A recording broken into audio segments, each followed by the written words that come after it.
ஓம் நம சிவாய.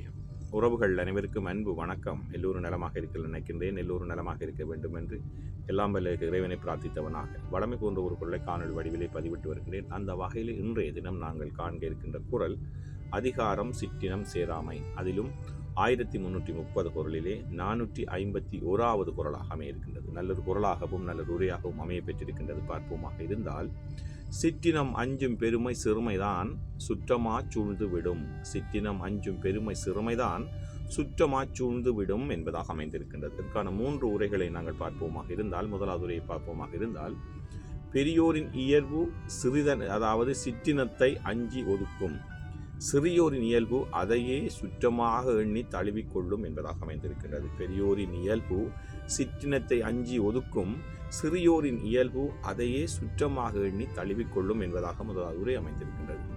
அதே போன்றுதான் கலைஞர் அவர்களும் சிற்றினம் அஞ்சும் பெருமை சிறுமைதான் சுற்றமா சூழ்ந்துவிடும் என்ற குரலுக்காக வித்தியாசமான உரைநடையில் ஒரு உரையை தந்திருக்கிறார்கள். அதை பார்ப்போமாக இருந்தால், பெரியோர் கீழ்மக்களின் கூட்டத்தோடு சேரமாட்டார்கள், ஆனால் சிறியோர்களோ இனத்தோடு தான் சேரும் என்பது போல் அந்த கீழ்மக்கள் கூட்டத்துடன் சேர்ந்து கொள்வார்கள் என்பதாக அமைந்திருக்கின்றது.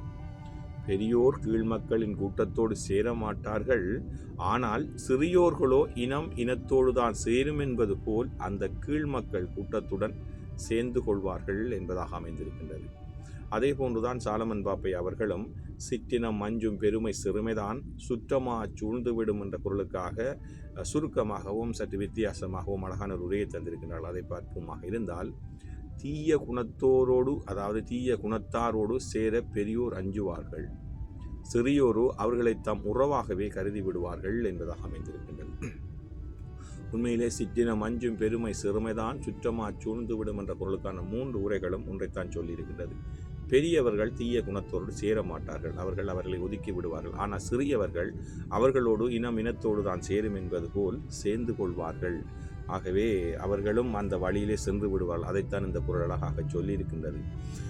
பெரியார்கள் அதாவது கெட்ட குணத்தாரோடு சேர மாட்டார், அவர்களை ஒதுக்கி விடுவார்கள். ஆனால் சிறியவர்களோ அவர்களோடு சேர்ந்து கொள்வார்கள் என்பதை இந்த குரல் தெளிவாக சொல்லியிருக்கிறது. நல்லொரு குரலாகவும் நல்லொரு உரையாகவும் அமைய பெற்றிருக்கின்றது. சிற்றினம் அஞ்சும் பெருமை சிறுமைதான் சுற்றமாக சூழ்ந்துவிடும். ஓம் நம சிவாய. நன்றி, வணக்கம். அடுத்த புகழை சந்திக்கலாம்.